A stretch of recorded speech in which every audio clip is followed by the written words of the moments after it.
Welcome back to Shropshire Business Live TV, where this month we've come out of our studio in Shrewsbury and we're here at ACO in Oswestry. It's time now to welcome our next guests onto the show. And we can't come all the way to Oswestry, of course, without inviting some people from Oswestry to come and join us and have a chat. So Samantha Jones is from Shropshire Council. Linda Clark, you are one of the many businesses in Oswestry, aren't you? So just tell us a bit about your businesses.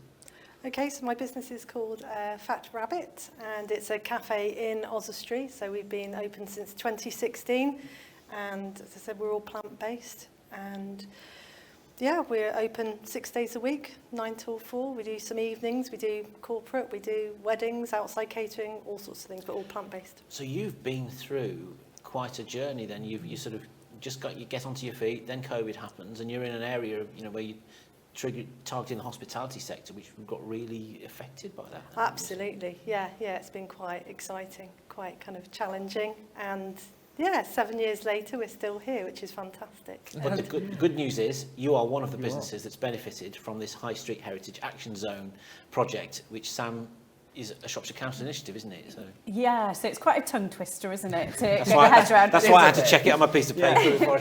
And after 2.5 years, I still get it wrong. So, so it was a project that was initiated by the Historic England. So it's actually a government scheme, and it's now part of their levelling up agenda. So we were one of 68 schemes across the country that were lucky enough to get funding from them to carry out a heritage-led regeneration project within the town centre. And it really is about kind of celebrating the uniqueness of your town, what makes it different and special to every other town that's in the county. And we're just about to enter our last 6 months of the project, so it's a really great time to kind of see now what we have achieved across the town, and helping businesses to recover from COVID. As well. So we mustn't forget, as you say, that happened at the start of the project. And Oswestry is a really amazing town. It's full of so many independent shops that it's been able to ride, I think, the COVID kind of wave really well. And so it was just, I think, the right project at the right time to come in and enable the town to grow, I think. How did you choose which projects to support then through this scheme? So businesses have to go through an application process. So we have a board that sits monthly, and I'm there to kind of help and assist those businesses to put the application together. So primarily they need to be within the conservation area, within the town centre, and they need to be a historic property. And that's really the two criteria that we have. And it's just working to kind of help them to create the designs, go through that approval process. So a lot of the buildings that we've helped have been listed. So then there's a list of building consents and things that they have to go through. So it's working with the conservation team within Shropshire Council to enable the business to come to a design that they like, and we do that free of charge to help that business to improve, and then obviously they go through the listing process, and then there's a final application form after that to go through. I bet it's been quite fascinating, isn't it? Seeing businesses come to you with ideas, and then seeing that progress. Exactly, and they've all been very different, and that's what's important. Our businesses and our high streets can't be full of the same things. They have to be full of different things to make people want to go and visit them and get those services that they require. So, yeah. Oswestry is a historic market town. You've got a business here. So what differences have you seen and has that made to you in your business? My journey's been kind of different because originally I bought the property that we renovated in order to move my cafe to that premises. Yeah. And then COVID happened, so where I actually have my cafe, it stayed there because we did outside seating, we built our garden area. So then the renovation of Church Street became a different type of project for me then. And it's taken me from being a business owner to then actually being a landlord and a project manager for building renovation. So it's been completely different. I couldn't have done it without Sam, and the house team have been absolutely amazing. But it's grown me as a business person really. So I've gone from being a limited kind of just doing my thing to expanding my kind of range of skills. Well, and as Richard was saying in the last panel debate, 92% of businesses in Shropshire are small businesses, aren't they? Where you're expected to be the managing director, the finance director, the marketing director, everything, aren't you? So being able to get, a helping hand coming into your business. Yeah. Well, I mean, you tell me, what difference does that make? I think just initially, I bought the property thinking it would be quite an easy process and then quite quickly realised what I'd taken on. And at that point, I had a period of a few months thinking, oh, what am I going to do? Actually, I don't know why. I don't know whether financially I've got the skills, whether I've got the kind of, the ability to do this. And at that point, the house fund became apparent, and also through Oswestry bid, which were really helpful as well. They contacted me and they were kind of, this is coming up, you can apply for this. So there was then the constant stream of emails back and forth between myself and Sam. Can I apply for this? What do I do with this? I've already got some architect's plans. What do I do with this? So yeah, it was incredible. It wouldn't have happened otherwise. It was the right time for you then, wasn't it, at that point? Completely, yeah. Financially, looking back on what was spent and what we had to do for that particular premises, it literally had no shop front when I bought it. It was boarded up, so it had a complete shop front put in, and it's a Grade 2 listed building. So all of that wouldn't have happened without brings its own challenge. Extra Paperwork, isn't it? Listed building. You think there's a lot of loops to jump through there, isn't there?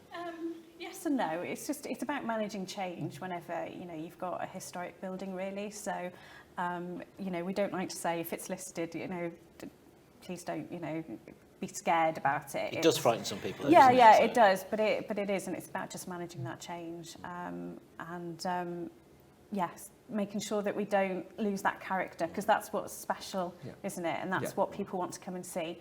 We don't want modern shop fronts, really. We want something that, as a visitor, we want something kind of historic and characterful. So as part of this project, does it also involve, as well as supporting specific businesses, are you able to spend some of the money on the broader infrastructure of the town? Yeah, so the project is delivered through the Future Oswestry Group. So that's the kind of partnership that exists between Shropshire Council, Oswestry Town Council and Oswestry Bid. And so they had been working for a number of years on a master plan, and so some of the things were highlighted within that master plan. So through the HAS we were able to implement some of that. So as we sort of said, it's an it's a heritage-led economic regeneration project. So it's grants to businesses for bringing empty units back into use, and that can be on the ground floor or on the upper floors, so we can bring accommodation back into the town centre. It's about reinstating historic shop fronts, but also it was about creating a sense of place. So there was a public realm project, and so what we looked at was 4 historic alleyways within the town centre. So we did consultation work in the town centre with the consultants, and from that we kind of got a wish list of things that public wanted to happen. So some of the alleyways that we've done up, it's simple things like improving the surfacing that people are walking on. It's putting plants and things in there to create nice senses of place. We've got some metalwork elements that will be coming in as well to kind of showcase and create gateways into those alleyways. There are businesses on those alleyways, so hopefully the footfall now is increased on those alleyways because people want to go down and visit them. One of the alleyways had a really bad issue with bins, so big dumpsters for businesses. Which are big these days, aren't they? They are. We need them, but they don't exactly. Look and best, historic properties, they haven't been designed to have a bin store. So, this alleyway has become a bin store. But what it does is it creates an alleyway that people don't want to go down because they're scared and frightened that people might be hiding behind them and things like that. So what we've been able to do is we will be installing a bin store, and so all the bins can go in there. It's out of the alleyway. It's decluttered it, it's made it more approachable and nice to walk down. And then we've got our flagship project that we will be taking forward with Oswestry Town Council. So they've just purchased, obviously, Lloyd Mansion, the most iconic building within the town centre. And so we will be using some of the funds now to sort of do survey work so we can understand what needs to happen in the building, but more importantly then do the repair and restoration work to the building to secure its future. That's quite a long-term thing. It is, yeah. So we're working with Historic England to unlock funding there to enable that work to happen. but it is Grade 1 listed, which means it's in the top 2% of listed buildings in the country. So it's on a par with Buckingham Palace, you know, the Tower of London and all of that kind of thing. No pressure then. No, but what it is, it makes it really special, and we should be Yes. shouting about that and celebrating it, you know, and making it a building that will survive the next, you know, 400 or 500 years. Linda, what's the atmosphere like in Oswestry at the moment? You know, we read still, in a cost of living crisis, people haven't got quite so much money in their pockets at the moment to spend.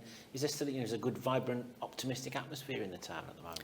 I think so. You know, partly, you know, with the schemes that have gone on, it's nice for people to see buildings being, you know, rejuvenated and opening back up again, and businesses moving in. I mean, there's always some shops shut. There's always some shops, you know, kind of closing and opening. That's just the nature of business, isn't it, in high streets? But I personally think it's quite vibrant. There's a good cafe culture. There's lots of independent shops, independent bookshops, retail. It's really, you know, got a gorgeous park, you know, a lovely market. You know, we have an artisan market end of the month and things, and lots of evening events, lots of music. So actually it does really well for being quite a small town. We've said on this show over the last few months, haven't we, since COVID, one of the things seems to be people want to do business with the local traders. They want to keep the Shropshire Stay brand local, Shropshire. isn't it? So Absolutely, that's a strength now, isn't it, for the Yeah, town? I mean, our shopfront that was put into 20 Church Street was, some of it had to be manufactured by a local company, because they're the only ones that had the lathe to do the turning for the posts. And yeah. So that stayed local as well. There is so much going on in Oswestry at the moment. We've had the Oswestry festival locally. We've had the food festival recently. There's stuff going on all the time in Kydglass Park as well. And it's really buzzing, especially over the summertime. Absolutely. Yeah. It's got a very full festival programme, and I think Oswestry's quite quirky. It's quite arty. It's quite different in that respect, and it's been great to see that kind of develop. And as part of our HAS project, we had to set up a cultural consortium within the town centre. So that is, you know, volunteers primarily from the, you know, some of the cultural organisations like Cube and Designs in Mind, but we've also got, you know, the Hillfoot group represented and stuff like that. So we've got our Summer of Art programme, which is just about kicking off. So we've actually got an artist in residence programme happening at the moment. So we've got 4 artists on the project called Artifact. And the project is using archive and museum collections. So we're really lucky in Oswestry that the Town Council has its own archive. And it's about bringing that history to people that might not engage in it in a normal way, so through art. So we're having an exhibition in September in the Old Market Hall down at the Cross. So please come along and see that. We've got a ceramicist, a painter, a poet and stuff, all working with the communities to bring that forward.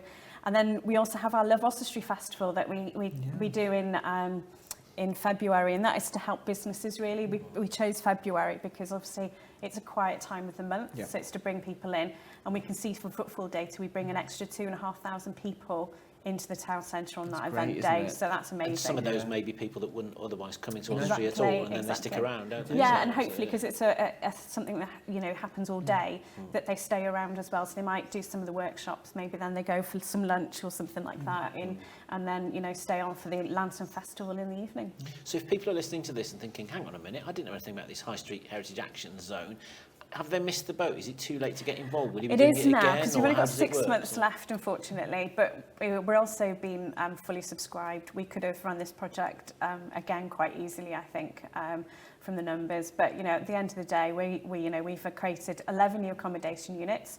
We've improved 19 shop fronts. And we've obviously done the alleyway work and the flagship work, and we've brought back into use 5 retail units. So that's for 2.5 years during COVID, that project happened in COVID as well. That's a massive success, I think, for the town. So yeah, it's kind of over in Oswestry in that sense. But is it something that could be rolled out to other Shropshire market towns? Yeah, so that's what we're doing now. Is we're in conversations with the other market towns in North Shropshire about potentially similar scheme happening there. So we're looking at funding options at the moment and got applications in for that. But then hopefully, if we can replicate it across North Shropshire, we can do it across the whole of the county. So we're doing an evaluation process at the moment, and we can learn our lessons from that and hopefully streamline it. But I think there will continually to be a shopfront scheme within Oswestry. And that's because Oswestry Town Council are looking to use some of their precepts to continue the scheme. And I think, you know, the wonderful thing that's come out of this project is that, you know, the bid and the Town Council have got confidence to carry out big schemes now, I think. And I think businesses as well. So when we tot up all the money at the end, I think probably it's about a £2 million scheme. And that includes business, you know, investment as well. So it's been quite an amazing scheme, I think. Well, let's give Linda the last word then. So if this scheme comes to a doorstep near you, a business premises near you, why should people apply? I think for me, it's I managed to do something that I would never have dreamed of doing, and I don't know whether I'd have been able to achieve it without the help that was there. But from where I was 5 years ago to where I am now as a business owner, it's transformed what I thought I'd be able to do, definitely. And I think, you know, one of the things that we've been able to do, a pound in the pocket is really precious at the moment, isn't it? And the big thing that you have is your curb appeal. That's your selling thing, isn't it? And I think, you know, your shop front is that first thing that people see. So I think that's why the project's been successful, I think. Absolutely. Sam, Linda, thank you very much. You. Let's say congratulations and thank you to our panellists.